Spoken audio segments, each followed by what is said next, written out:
Hello students, प्रिय विद्यार्थियों। जैसा कि आपने पिछले वीडियो में अम्ल, क्षार एवं लवण का भाग 1 पढ़ा है और हम आशा करते हैं कि आपने शालीनता से पूर्ण वीडियो को देखा होगा और अपने हिसाब से कॉपी पर नोट भी किया होगा। तो उसके कुछ जो पॉइंट जो परीक्षा के दृष्टिकोण से काफी महत्वपूर्ण थे वो शेष रह गए पार्ट 1 में। तो आज हम प्रस्तुत हुए हैं आपके समक्ष पार्ट 2 यानी भाग 2, अम्ल, क्षार एवं लवण का। यह क्लास एकेडमिक नजरिए से तो काफी महत्वपूर्ण है ही और ये कॉम्पिटिटिव नजर से भी काफी महत्वपूर्ण है। तो हम आशा करते हैं आप अंत तक जरूर बने रहेंगे। हम थोड़ा सा रिकैप करें, हमने भाग 1 में क्या पढ़ाया। जो व्यूअर्स नए जुड़े हैं, जो स्टूडेंट्स नए जुड़े हैं, वो एक बार समझें। हमने पार्ट 1 में अम्ल, क्षार के बारे में बताया था। आज हमारा जो चर्चा का मुख्य बिंदु रहेगा वो रहेगा लवण। अम्ल हम आपको बताते हैं, हमने अम्ल की कुछ पहचान बताई थी, जिसमें मुख्य पहचान है कि अम्ल स्वाद में खट्टे होते हैं, जिनका पीएच मान यानी कि जिस पीएच को सोरेनसन वैज्ञानिक ने दिया था, पीएच का फुल फॉर्म होता है पावर ऑफ हाइड्रोजन या पोटेंशियल ऑफ हाइड्रोजन। जिस पैमाने पर पीएच स्केल पर 7 से कम का होता है वो अम्ल होता है, जो स्वाद में खट्टा होता है।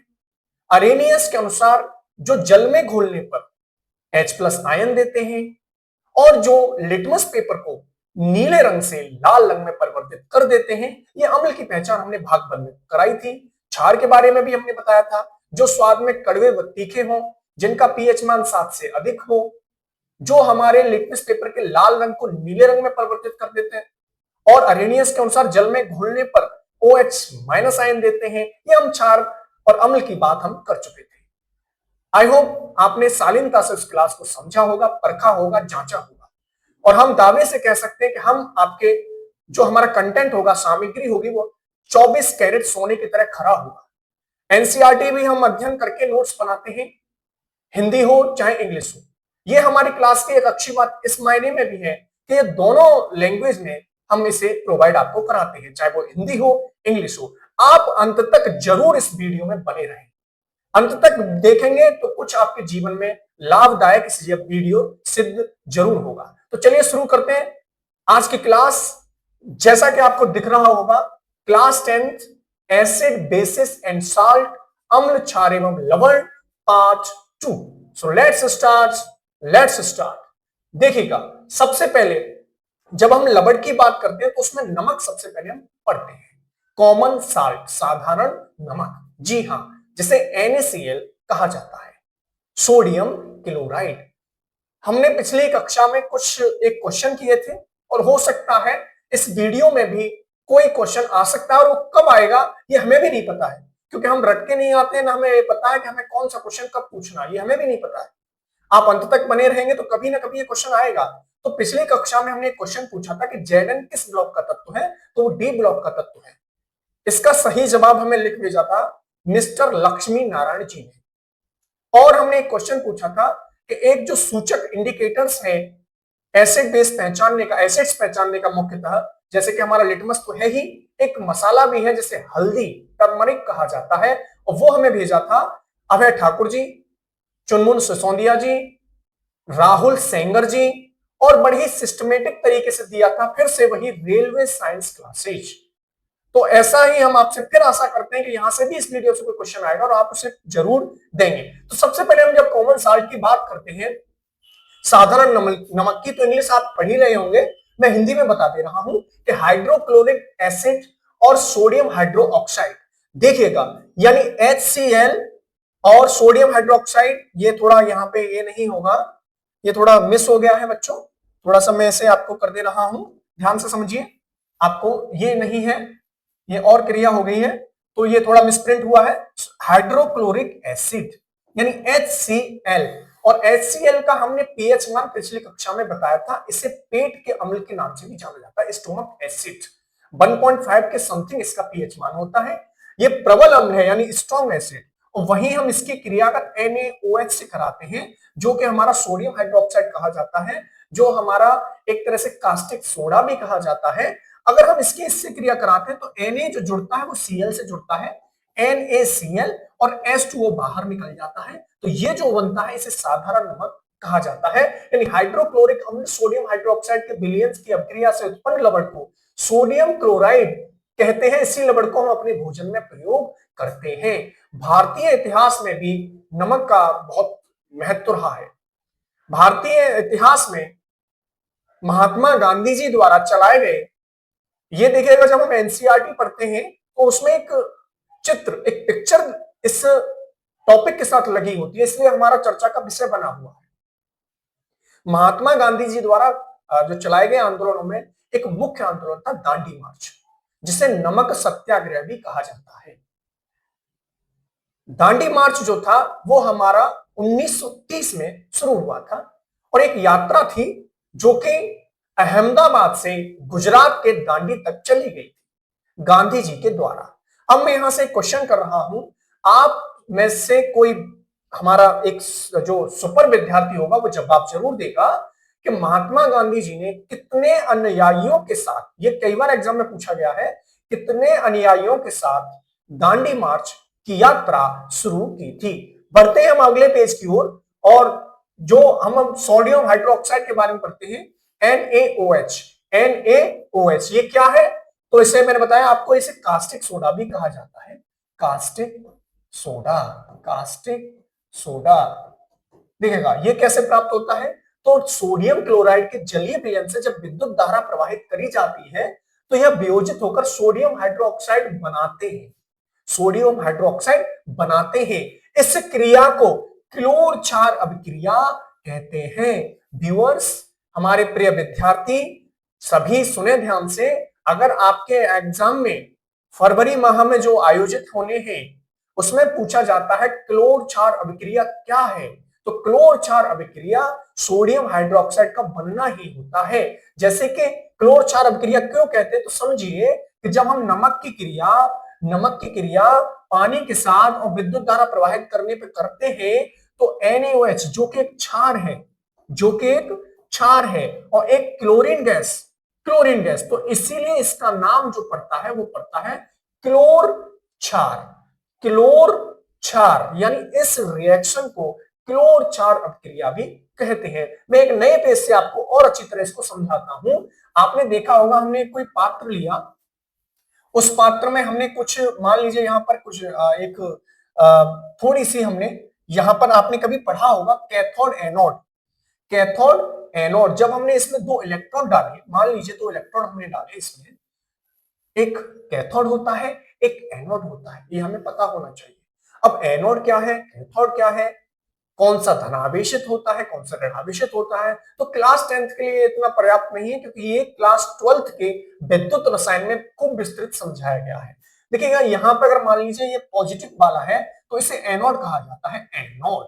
और जो नेगेटिव पॉइंट्स होता है उसको कैथोड कह देते हैं, उसको क्या कह देते हैं, कैथोड। तो इधर जो हमारी गैस रिलीज होगी वो होगी हमारी हाइड्रोजन गैस, और जो इधर हमारी रिलीज होगी वो होगी क्लोरीन गैस। कब होगी, जब हम इसमें विद्युत धारा प्रवाहित करते हैं। तो यहां पर जो विलयन मिलता है फिर वो हमें NaOH प्राप्त होता है। इसे ही सोडियम हाइड्रोक्साइड का बनना और क्लोर क्षार अभिक्रिया कहा जाता है। अब हम चलते हैं नेक्स्ट, ब्लीचिंग पाउडर। जी हाँ, very very important, bleaching powder. इससे किताबों में हिंदी में लिखा होता है बिरंजक चूर्ण। तो देखिए कैसे बनता है ये, तो शुष्क भुजा चूना, एक होता है भुजा चूना, एक होता है बिना भुजा चूना। तो दोनों में आपको अंतर होना चाहिए। एक होता है बिना भुजा चूना, इसे कहते हैं CaO। अगर CaO लिखा हुआ है तो इसका मतलब है बिना भुजा चूना, और अगर भुजा चूना है तो उसे कहते हैं CaOH का होल ट्वाइस। यहां पे कुछ ग्रामेटिकल मिस्टेक्स हो सकती हैं, अभी हमारे पास उतने संसाधन अवेलेबल नहीं है और ये हमारे विद्यार्थी अच्छी तरह समझते होंगे। हमारे पास शब्दों की, कंटेंट की कमी नहीं है, लेकिन अभी जो कमी चल रही है थोड़ी संसाधनों की है। जैसे हमें धीरे धीरे संसाधन जुटाते जाएंगे, हम आपको उच्च कोटि का, उत्तम श्रेणी का कंटेंट सामग्री आपको जरूर देंगे इस चैनल पर। ये हम बात आज आप बोल रहे हैं, इसको ध्यान से समझना। हम आपको उच्च श्रेणी का, प्रथम श्रेणी का, उच्च कोटि का कंटेंट देंगे, सामग्री आपको देंगे, अवेलेबल कराएंगे। लेकिन जैसे जैसे संसाधन जुड़ते चले जाएंगे, बस आपका प्यार, आपका सहारा बहुत आवश्यक होगा इस हमारे सफर में। तो हमारे जो बात कर रहे थे हम ब्लीचिंग पाउडर की, बिरंजक चूर्ण की, तो विशुष्क भुजा चूना पर क्लोरीन की क्रिया करने से, क्लोरीन की क्रिया करने से हमारा क्या प्राप्त होता है? बिरंजक चूर्ण प्राप्त होता है। जी हाँ, एक नए पेज से आपको हम फिर से समझाते हैं, ध्यान से सुनिएगा। मान लीजिए ये है CaOH का होल ट्वाइस, CaOH का होल ट्वाइस। इसकी क्रिया अगर मान लीजिए मैं किससे करानी है, किससे करानी है, जरा एक बार फिर से मैं देखता हूं। क्लोरीन से। किससे करानी है? क्लोरीन से। किससे करानी है? क्लोरीन से, यानी क्लोरीन से कराई हमने। तो अब देखिएगा रिएक्शंस क्या होता है, कैसे होता है। मान लीजिए इसमें कितने H है? 2। कितने H है? 2। अब A 2H और O भी कितने हैं? 2। तो 2H एक O के साथ बाहर जब निकलेंगी तो क्या बनेगा? पानी। अब बचा क्या? तो एक तो Ca है, Ca, एक इसमें O, क्योंकि वो जो 2 है वो O का भी है और H का भी है, ये ध्यान रखना है आपको। जब हम मान लीजिए ये लिखते हैं जैसे A प्लस बी का होल स्क्वायर, तो इसका मतलब ये है कि ये इसका भी स्क्वायर है और ये इसका भी स्क्वायर है। अगर सेपरेट होता है जैसे ए स्क्वायर प्लस बी, तो इसका मतलब ये है ये ए स्क्वायर इसका है, बी का नहीं है। तो ये हमें पता होना चाहिए। यहां पर जो है हमारा जो O है वो भी 2 है और जो हमारी H है तो वो भी 2 है। अब हमारी एक 2H यहां से निकल गई, लेकिन एक O इसके साथ निकल गई, लेकिन एक O फिर भी बची। तो एक O इससे जाके लगेगी और हमारा जो क्लोरीन था वो इससे जाके लग जाएगा। तो CaCl2, CaOCl2 ये बिरंजक चूर्ण का, ब्लीचिंग पाउडर का ये हमारा सूत्र होता है। ये हमें पता होना चाहिए। और इसका उपयोग हम कहां कहां करते हैं, this is very important, this is very important. देखिएगा स्टूडेंट्स, प्रिय विद्यार्थियों, टीचर केवल मार्गदर्शन कराता है, अध्यापक केवल मार्गदर्शन कराता है। असली जो टॉपर होते हैं वो अपनी मेहनत से बनते हैं और ये मेहनत आपको करनी होगी। हम जो वीडियो अब बनाते हैं यहां से, हम बहुत मेहनत करते हैं, हिंदी का भी मटेरियल स्टडी करते हैं, इंग्लिश का भी करते हैं, तब चुनिंदा शब्द आपके समक्ष प्रस्तुत करते हैं जो छोटे भी हों, सूक्ष्मतम भी हों और महत्वपूर्ण भी हों। तो आप इनको हल्के में न लें। एक विद्यार्थी ही आज ऐसा बचा हुआ है जिसको अपनी विद्या से कतई प्यार नहीं। अगर एक गुटखा खाने वाला भी गुटखा खाता है तो उसको अपने 5 रुपए के गुटखे से उतना प्यार होता है जितना विद्यार्थी को अपने विद्या से समझाते हैं। अगर मान लीजिए किसी गुटखे वाले ने 5 रुपए का गुटखा अपने मुंह में डाला और आप उसके समक्ष अगर 50 रुपए का लस्सी का गिलास या किसी अच्छी चीज का दूध का गिलास तक लेके जाएंगे तो वो झटाक से क्या करेंगे, मैंने अभी गुटखा खाया, बाद में भी। यानी वो 5 रुपए के गुटखे को थूकना नहीं चाहता क्योंकि उससे लगाव है, वो उससे प्यार करता है। लेकिन विद्यार्थी अगर थोड़ी सी वीडियो क्या चलाई, 5 minute, 2 minute, 1 minute, 10 second, 20 second देखी और फटाक से दूसरी वीडियो पे चले गए। या आप थोड़ा सा पढ़ने को बैठे हैं, नीचे से किसी दोस्त ने, मित्र ने आवाज लगा दी, चल चल खेलने चलते हैं, चलिए। जो ये सोचने लग जाते हैं कि अभी तो बहुत समय है, तो उनके हाथों में समय ऐसे निकल जाएगा जैसे मुट्ठी में से रेत। ये आपको समझना होगा, नोट्स बनाने होंगे प्रॉपर। बेरंजक चूर्ण का उपयोग क्या होता है, तो यूज ऑफ ब्लीचिंग पाउडर, यानी पीने वाले जल को जीवाणुओं से मुक्त करने के लिए। रेलवे प्लेटफॉर्म पर जो हम पानी पीते हैं टंकी का, उसमें भी जर्म से या जीवाणुओं से मुक्त करने के लिए, जीवाणुओं से मुक्त करने के लिए कोई, जिसे हम गैस कहते हैं, एक तत्व या एक एलिमेंट मिलाया जाता है। उस तत्व का, इस गैस का नाम आपको बताना है। यानी कि रेलवे पर अगर हम प्लेटफॉर्म पर कोई पानी पी रहे हैं, कोई टंकी का पानी पी रहे हैं, तो उसमें स्वच्छता के लिए जीवाणुओं को नष्ट करने के लिए गैस मिलाई जाती है। वो कौन सी, या गोली टाइप्स होती है, वो क्या होती है, आप हमें बताएंगे। तो जो ब्लीचिंग पाउडर है उसका प्रयोग हम जीवाणुओं से मुक्त करने के लिए करते हैं, किसमें, पानी में। दूसरा, कई रासायनिक उद्योगों में इसमें ऑक्सीकरण के रूप में भी किया जाता है। और वस्त्र उद्योग में और कागज की फैक्ट्री में भी इनका उपयोग किया जाता है। और इसका स्क्रीनशॉट आपने ले लिया होगा, मैं हट गया हूं, और आप नोट करते चले, प्रॉपर नोट्स बनाएंगे, प्रॉपर नोट्स बनाइए, अच्छे नोट्स बनाइए। अब हम जो बात करेंगे वो करेंगे बेकिंग सोडा। बेकिंग सोडा, वो सोडा जब आप अपने घर पे मन करे, कोई ऐसे स्वादिष्ट पकवान खाने का मन करता हो, तो उसमें ये बेकिंग सोडा यूज करा जाता है आपकी रसोई में, आपके घरों में। क्या होता है समझाते हैं। बेकिंग सोडा, इसका जो रासायनिक नाम है उसे बोलते हैं sodium hydrogen carbonate. Sodium hydrogen carbonate यानी NaHCO3, ये हमें पता होना चाहिए।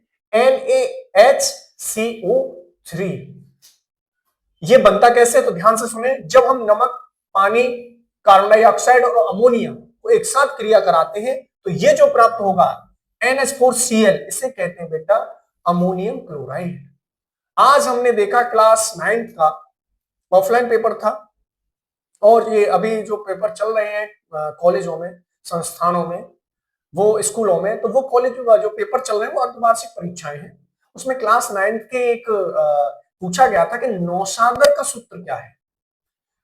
नौशादर, अब आप किस चैनल से पढ़ रहे हैं ये आपको पता होना चाहिए। तो आप अगर स्टूडेंट उस समय होते और आपको कोई पूछे तो आप घबराना नहीं है। नौशादर हम NH4Cl को ही कहते हैं, अमोनियम क्लोराइड को ही हम नौशादर कहते हैं। और जो हमारा ये प्राप्त होगा NaHCO3, अब ये बेकिंग सोडा, खाने का soda, NaHCO3, sodium hydrogen carbonate किस काम में आएगा, वो हम आपको अगली वीडियो में, अगली पेज पर आपको बताते हैं कि बेकिंग सोडा का उपयोग कहां कहां करते हैं। आपने व्यूअर्स देखा होगा, हमारे जो प्रिय विद्यार्थी हैं समझें ध्यान से, आपने प्रचार देखा होगा कई बार कि पेट में गड़बड़ी, एसिडिटी, एसिड बन रहा है, HCl उसका नाम होता है। HCl की अधिकता से गैस एसिडिटी होती है, तो उसको समाप्त करने के लिए हम नॉर्मली इनो यूज करते हैं। इनो, तो उसे जो इनो है उसे हम क्या कहते हैं पता है, उसे हम कहते हैं एंटी एसिड। एंटी एसिड यानी वो एसिड नहीं होता, वो एंटी एसिड है, यानी एसिड को मारने वाला। वो एसिड को क्षारीयता में परिवर्तित कर देता है और CO2 गैस निकलती है, जो हमारी एकदम से, जैसे हम इनो पीते हैं तो हल्की सी पेट में हवासी और डकार, जिसे बोलते हैं डकार लेना, वो जो होती है वो CO2 के रूप में बाहर निकलती है। तो वही बेकिंग सोडा ये एंटी एसिड का कार्य करता है। यह एक एंटी एसिड का संगठक है। क्षारीय होने के कारण यह पेट में अम्ल की अधिकता को उदासीन करके राहत पहुंचाता है। वेरी वेरी इंपोर्टेंट, पता होना चाहिए। दूसरा इसका क्या उपयोग है, दूसरा इसका उपयोग है सोडा अम्ल अग्निशामक में भी किया जाता है। तीसरा पाव रोटी, ब्रेड, केक, इनको जो पाव रोटी जो होती है इनको स्पंजी बनाने के लिए, और इनका उपयोग किया जाता है। किसका, बेकिंग सोडा का। कहां कहां, केक आदि बनाने में भी किया जाता है। इनको आप नोट कर लीजिए। अगले पेज पर हम चलते हैं। अगला पेज है हमारा धावन सोडा, वॉशिंग सोडा। ये देखिएगा व्यूअर्स, आपने जो चैप्टर देखा होगा, इस चैप्टर में ये पॉइंट्स हैं, और ये एग्जाम में पूछे जाते हैं। सूत्र तो पूछे जाते हैं कि धावन सोडा का बताइए, खाने के सोडे का बताइए, ब्लीचिंग पाउडर का बताइए। इनके बारे में अलग से पूछा भी जा सकता है, रिएक्शंस पूछे जा सकते हैं, किस कैसे चीज को कैसे प्राप्त करते हैं। अभी हमने विरंजक चूर्ण को बताया कैसे प्राप्त करेंगे, बेकिंग सोडा को बताया कैसे प्राप्त करेंगे, तो ये हमें पता होना चाहिए। अब जो हम धावन सोडा की बात करें तो बेकिंग सोडा को ही, किसको, बेकिंग सोडा को ही, Na2CO3 को ही या NaHCO3 को ही अगर हम पानी से गर्म करते हैं तो पुनः जो क्रिस्टलीकरण करने से धावने का यानी धोने का सोडा यानी धावन सोडा प्राप्त होता है। इसका जो सूत्र होता है वो होता है बेटा Na2CO3 10H2O, यानी जल के 10 अणुओं के साथ Na2CO3, ये जो होगा ये धावन सोडा का सूत्र होगा। अभी इसमें पॉइंट्स में हालांकि हम देख पा रहे हैं, अभी 2 और पॉइंट्स इसमें रह गए होंगे जो परीक्षा के दृष्टिकोण से बहुत महत्वपूर्ण है। आप बने रहिए। वो एक होगा प्लास्टर ऑफ पेरिस और एक होगा जिप्सम। चलिए उसको भी हम पूरा करते हैं। तो ये जो पहले हम उससे पहले धावन सोडा के उपयोग देखें। धावन सोडा के उपयोग कहां कहां करे जाते हैं? तो नंबर एक सोडियम कार्बोनेट का उपयोग घरों में साफ सफाई के लिए किया जाता है। किसके लिए किया जाता है? साफ सफाई के लिए। इसका उपयोग कांच, साबुन, कागज उद्योगों, पेपर इंडस्ट्री, इंग्लिश में बताते हैं आपको, in use in glass, soap and paper industries. हम साबुन में, कांच में, कागज के उद्योग में, घरों की साफ सफाई में किसका उपयोग करते हैं? धावन सोडा का। अगले हम पेज पर बढ़ते हैं। अगला पेज है हमारा plaster of Paris. Plaster of Paris. Paris से पता चला कि पेरिस एक बहुत अच्छी सिटी है, शहर है, जो यूरोप महाद्वीप में पड़ता है और ये फ्रांस की राजधानी है। लेकिन इससे उसका कोई लेना देना नहीं है। हम केवल जानकारी के लिए आपको बता रहे हैं। जो जब से ध्यान आ जाता है ना कोई चीज, तो फ्रांस की जो कैपिटल है, फ्रांस की जो राजधानी वो पेरिस है। जो किस महाद्वीप में पड़ती है? यूरोप महाद्वीप में पड़ती है। कितने महाद्वीप है? हमारे 7 महाद्वीप है। हम किस महाद्वीप में रहते हैं? हम कहां से वीडियो शूट कर रहे हैं? हम भारत से शूट कर रहे हैं। ये हमारा महाद्वीप है एशिया महाद्वीप। तो ये हमें जानकारी पता होनी चाहिए। और जो हमें ये भी पता है कि पेरिस है वो सीन नदी के किनारे पर बसा हुआ है। तो फिलहाल हम बैक टू द पॉइंट आते हैं प्लास्टर ऑफ पेरिस पे। प्लास्टर ऑफ पेरिस कैसे बनता है? प्लास्टर ऑफ पेरिस तो समझिए पहले मेरी बात को कि पहले जिप्सम पता होना चाहिए। जिप्सम को, अब जिप्सम का क्या सूत्र होता है तो हमें पता होना चाहिए। जिप्सम का सूत्र CaSO4 2H2O। CaSO4 2H2O ये हमारा जिप्सम का सूत्र होता है। और जिप्सम को 373 केल्विन, देखिएगा स्टूडेंट्स यहां केल्विन आया है, केल्विन के, ये जो है हमारा ताप का एसआई मात्रक है। स्टैंडर्ड ऑफ जो बोलते हैं इंटरनेशनल, यानी एसआई मात्रक आपसे कोई पूछे ताप का तो वो क्या है? Kelvin, not a degree Celsius. हम अगर आपसे कहें कि ये कितना है 373, यानी 373 केल्विन पर गर्म कर रहे हैं, तो कई किताब में अगर आपसे कोई पूछता है, कोई टीचर या कोई भी आपके गार्जियंस, आपका बड़ा भाई कोई भी, 373 केल्विन को अगर हम डिग्री सेल्सियस में कन्वर्ट करें तो कैसे कन्वर्ट होगा? तो ध्यान से सुनिएगा कि 0 डिग्री सेल्सियस में 273 केल्विन होते हैं। 0 डिग्री सेल्सियस में 273 केल्विन होते हैं। अगर मैं इसमें से 273 माइनस कर दूंगा, यानी जो आपको केल्विन दे रखा है उसमें से आप 273 माइनस कर दीजिए, तो जो हमें प्राप्त होगा वो डिग्री सेल्सियस होता है 001। तो यानी कि 373 केल्विन को मैं 100 डिग्री सेल्सियस भी कह सकता हूं। ये हमें पता होना चाहिए। तो जिप्सम को 373 केल्विन पर गर्म करने पर या जल के अणुओं को त्याग कर कैल्शियम सल्फेट हेमी हाइड्रेट, ये हाइड्रेट लिखा हुआ है यहाँ पे, थोड़ा सा आप सही कर लेंगे इसे, हेमी हाइड्रेट बनाता है। इसे प्लास्टर ऑफ पेरिस कहा जाता है। जी हां, हमें पता है आपके मन में एक क्वेश्चन आ रहा है और आप जो सोच रहे हैं वो सही सोच रहे हैं। प्लास्टर ऑफ पेरिस वही है जो आप देखा होगा, किसी के अगर हड्डी में कोई दिक्कत आ जाती है तो आपने देखा होगा आपके आसपास किसी के पैर में, हाथ में कुछ एक सफेद सा, जिसे बोल देते हैं प्लास्टर, प्लास्टर का वो एक अपभ्रंश है प्लास्टर। तो जो डॉक्टर होते हैं, खास करके जो ऑर्थोपेडिक्स होते हैं, जो हड्डी रोग विशेषज्ञ होते हैं, तो हड्डी को सही जगह पर स्थिर करने के लिए ये प्लास्टर ऑफ पेरिस का यूज करते हैं, क्योंकि जैसे ही इसमें पानी मिलाया जाता है फिर से यह ठोस धातु जिप्सम बन जाता है, जिप्सम बन जाता है।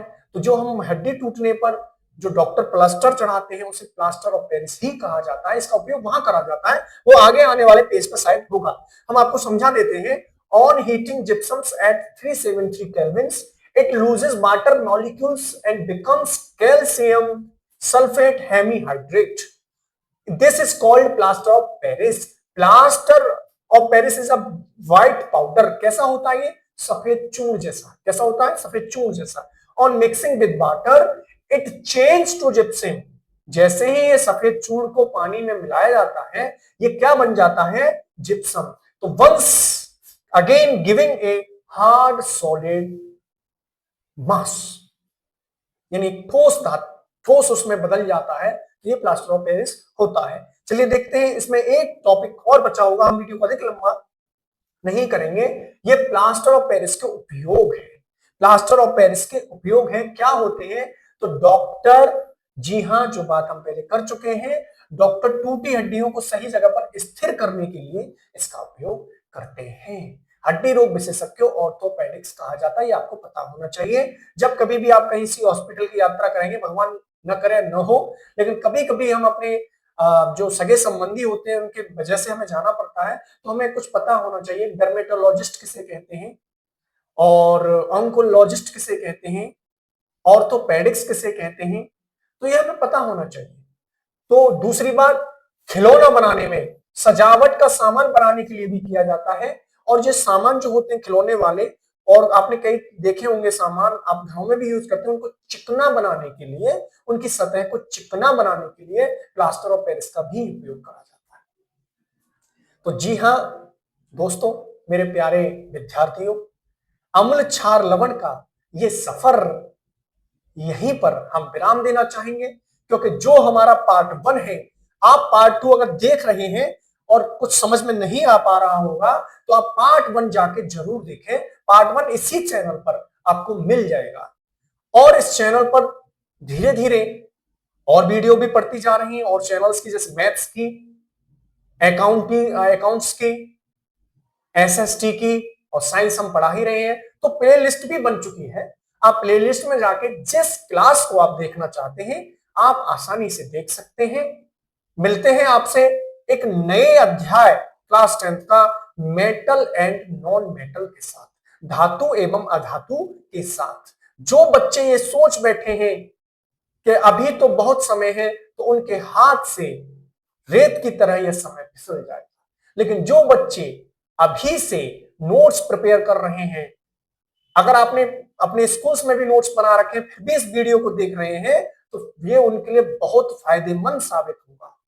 जी हां, और आपके भविष्य में, आपके रिजल्ट को, आपके परिणाम को और अच्छा बनाने में भरपूर सहयोग देगा। तो चलिए, मैं लास्ट में यही 2 पंक्तियों के साथ आज की क्लास को विराम देना चाहूंगा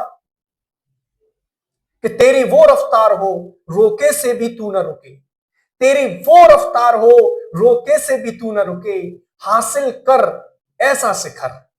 तेरी वो रफ्तार हो कि रोके से भी तू न रुके, हासिल कर ऐसा शिखर कि पर्वत की भी नजरें उठे।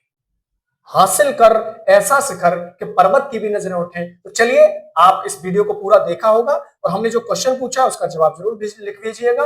और बहुत से बच्चे हैं, बहुत अच्छा लिख रहे हैं। एक चुनमुन सुसोनिया जी हैं, उन्होंने लिखा है world best teacher, so thank you. और आप अच्छे और ऐसे ही मैसेज करेंगे तो हमें मोटिवेट होते रहेंगे। मिलते हैं आपसे फिर से नए वीडियो में, नए उत्साह के साथ, नए अध्याय के साथ। तब तक आप पढ़ाई करते रहें, अपने माता पिता की सेवा जरूर करते रहें। जय हिंद।